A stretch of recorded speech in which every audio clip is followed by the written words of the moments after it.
आज की कहानी उस लड़की कुसुमा नाइन की है जो पुतली बाई के बाद बीहड़ की दूसरी सबसे बड़ी महिला डकैत बनी। जिंदा लोगों की आंखें निकाल लेने वाली कुसुमा 26 साल बाद सन्यासिन कैसे बन गई। 13 साल की उम्र में कुसुमा अपने प्यार माधव के साथ घर छोड़कर भागी। उस समय माधव मल्लाह डाकू विक्रम मल्लाह के संपर्क में आ चुका था। पिता की शिकायत पर कुसुमा और माधव को दिल्ली पुलिस ने पकड़ा और दोनों पर डकैती का झूठा केस लगा दिया। जेल में 3 महीने बिताकर जब दोनों वापस आए तो पिता ने बदनामी के डर से कुसुमा की शादी पड़ोस के गांव करेली में रहने वाले केदार नाई के साथ कर दी। इधर माधव मल्लाह डाकू विक्रम मल्लाह के पास पहुंच जाता है और उसकी गैंग का सक्रिय सदस्य बन जाता है। करीब 6 महीने का वक्त बीतता है। साल 1977 में माधव मल्लाह विक्रम और पूरी गैंग के साथ कुसुमा की ससुराल पहुंच जाता है। उसके पति केदार के साथ मारपीट करता है और कुसुमा को उठाकर बीहड़ में ले आता है। जिस डाकू विक्रम मल्लाह की गैंग ने कुसुमा का अपहरण किया था वो विक्रम फूलन देवी का बॉयफ्रेंड था। फूलन नई नई डकैत बनी थी। गैंग में उसकी फुल वजनदारी थी। जब उस गैंग में कुसुमा आई तो फूलन ने उसे परेशान करना शुरू कर दिया। एक दिन फूलन ने विक्रम मल्लाह से कहा, कुसुमा को हमारे दुश्मन डाकू लाला राम का कत्ल करने के लिए भेजो। फूलन के कहने पर विक्रम ने उसे डाकू लाला राम को अपने प्यार में फंसाकर उसका कत्ल करने को कहता है। मजबूरी में कुसुमा को जाना पड़ता है। लाला राम के साथ कुछ दिन बिताने के बाद कुसुमा उसी की तरफ हो जाती है और फिर उल्टा विक्रम मल्लाह की ही हत्या करवा देती है। मुठभेड़ में विक्रम के साथ कुसुमा का पति माधव भी मारा जाता है। अब कुसुमा लाला राम गैंग की सक्रिय सदस्य बन जाती है। लाला राम कुसुमा को अपनी गैंग का मुख्य सदस्य बना लेता है और उसे हर तरह के हथियार चलाने की ट्रेनिंग देता है। इसी बीच लाला राम और कुसुमा के प्यार के चर्चे आम हो जाते हैं। कुसुमा लाला राम की गैंग के साथ मिलकर लूट अपहरण जैसी घटनाओं को अंजाम देने लगती है। इसी बीच वह लाला राम के साथ सीमा परियार का अपहरण करती है और सीमा परियार जो बाद में बीहड़ की कुख्यात डकैत बन गई थी। 14 मई 1981 में फूलन देवी डाकू लाला राम और श्री राम से अपने गैंग रेप का बदला लेने के लिए बहमई जाती है और दोनों वहां नहीं मिलते। लेकिन फिर भी फूलन ने 22 राजपूतों को लाइन में खड़ा करके गोली मार दी थी। इस घटना ने पूरे देश में सनसनी फैला दी थी।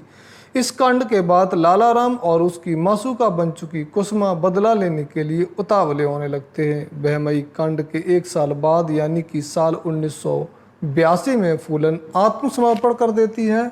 लाला राम और कुसुमा का गैंग एक्टिव रहता है। इसी बीच कुसुमा अपने गैंग के साथ कई अपहरण करती है। उसकी गिरफ्त से छूटकर आने वाले कुछ अपहरण हो चुके लोगों ने पुलिस को बताया था कि कुसुमा उन लोगों के साथ बहुत बुरा बर्ताव करती थी। चूल्हे में लगी जली हुई लकड़ी को निकालकर उनके बदन को जलाती थी। जंजीरों से बांधकर उन्हें हंटर से मारा करती थी। कुसुमा दिन ब दिन क्रूर होती जा रही थी। एक दिन वह अपनी गैंग के साथ अपने ससुराल पहुंची और अपने पति को बेहिंता पीटा। इसके साथ ही अपने देवरानी जेठानी समेत परिवार के सभी सदस्यों की जमकर पिटाई की। कुसुमा ने एक टीवी इंटरव्यू में कहा था कि मैं बीहड़ में 25 साल तक सिर्फ गुस्से में रही। गुस्सा किस बात का था मैं वो नहीं जानती। कुसुमा की क्रूरता की हदें तब पार हो गईं जब उसने जालौन जिले के एक गांव की महिला को उसके बच्चे समेत जिंदा जला दिया था। ये मामला पुलिस की फाइल में आज भी दर्ज है और कुसुमा उसकी सजा काट रही है।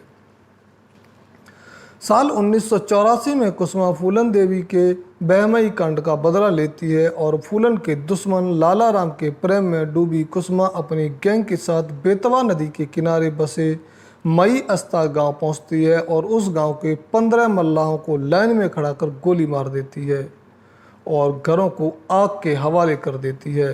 कुसुमा ने मल्लाहों को सिर्फ इसलिए मारा था क्योंकि फूलन की गैंग में अधिकतम मल्लाह ही थे। इसके कुछ दिनों बाद उसने बीहड़ में संतोष और राज बहादुर नाम के 2 मल्लाहों की आंखें निकाल लीं और उन्हें जिंदा छोड़ दिया।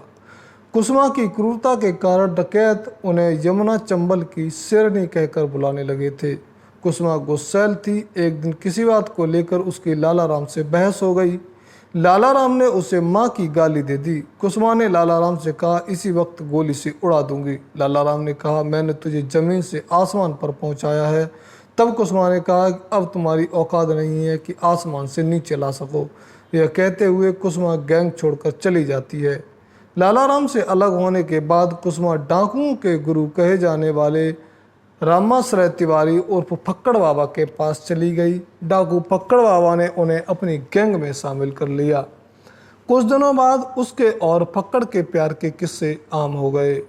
कुछ ही दिनों में वो फक्कड़ की दूसरी मुख्य सदस्य बन गई। अब कुसुमा फक्कड़ से भी ज़्यादा खतरनाक हो चुकी थी। जब तक फक्कड़ किसी को मारने के लिए बंदूक उठाता, तब तक कुसुमा उसे शूट कर देती थी। कुसुमा हमेशा स्टैंड गन और कारतूस की पेटी से लैस रहती थी। पुलिस से उसकी आए दिन मुठभेड़ होने लगी थी, इसीलिए उसने अपने साथ हमेशा हैंड ग्रेनेड रखकर चलना शुरू कर दिया था। एक मुठभेड़ में उसने 3 पुलिस वालों को मार गिराया था। कुसुमा ने अपने नाम का लेटर पैड जारी कर दिया था। जब भी किसी का अपहरण करती, उसके परिवार को लेटर पैड में धमकी और फिरौती की रकम लिखकर भेजती। साल 1995 में कुसुमा ने एक रिटायर्ड एडीजी हरदेव आदर्श शर्मा का अपहरण कर लिया था। उसके घर वालों से 50 लाख की फिरौती मांगी। बेटा पवन किसी तरह कर्जा लेकर फिरौती का इंतजाम करने में लगा हुआ था। समय पर फिरौती की रकम न मिल पाने के कारण कुसुमा ने हरदेव आदर्श को गोली मारकर नहर में बहा दिया। उनका शव सहसो नदी थाना क्षेत्र में नहर के किनारे से बरामद किया गया था। इस घटना के बाद पुलिस ने कुसुमा पर 35,000 रुपये का इनाम रख दिया। इनाम रखने के बावजूद पुलिस कुसुमा को नहीं पकड़ पाई थी। एसटीएफ की कई टीमें दिन रात कोशिश करती रहीं, लेकिन कुसुमा और फक्कड़ को पकड़ नहीं पाई। पुतलीबाई के बाद कुसुमा चंबल की दूसरी सबसे खूंखार महिला डकैत बन चुकी थी। बीहड़ में उसकी बादशाहत इस तरह कायम हो चुकी थी कि उसके इशारे पर उसकी गैंग के डकैत किसी का भी सर कलम करने के लिए तैयार रहते थे। फक्कड़ बाबा भगवान में बहुत ज़्यादा श्रद्धा रखता था। लूट, अपहरण और हत्याएं तो करता था, लेकिन बीहड़ के बाकी डाकुओं को प्रवचन भी दिया करता था। इसके लिए बाकी डाकू उसे इज्जत भी दिया करते थे। कई डाकू उसे अपना गुरु भी मानते थे। बीतते समय के साथ फक्कड़ अध्यात्म के करीब होता गया। कुसुमा भी दिन रात उसके साथ रहती थी। धीरे धीरे कुसुमा पर भी उसकी बातों का असर हो गया। अब कुसुमा अपना पूरा जीवन पुलिस के खौफ और बीहड़ में भटकते हुए नहीं बिताना चाहती थी। साल 2004 में कुसुमा और फक्कड़ ने अपनी पूरी गैंग के साथ पुलिस के सामने सरेंडर कर दिया। अभी कुसुमा जेल में है और उन्हें मुकदमों की सजा काट रही है। पुलिस अधिकारी बताते हैं कि जेल में कुसुमा भोले बाबा की भक्ति में लगी हुई है। सुबह उठकर स्नान करती है और घंटों तक तप करती है। वह खूंखार डकैत से सन्यासन बन चुकी है। शाम के वक्त गीता और रामायण का पाठ भी करती है। जेल के बाहर जो सिर्फ हथियार चलाना जानती थी, अब वो जेल के अंदर जाकर कलम चलाना भी सीख चुकी है। जेल के अंदर उसने सबसे पहले राम लिखना सीखा था। वहीं डाकू फक्कड़ बाबा भी जेल के अंदर प्रवचन देने लगा है। साथियों, ऐसी ही कहानियाँ सुनने के लिए हमारे चैनल को सब्सक्राइब करें और वीडियो को लाइक करना ना भूलें। बहुत बहुत धन्यवाद।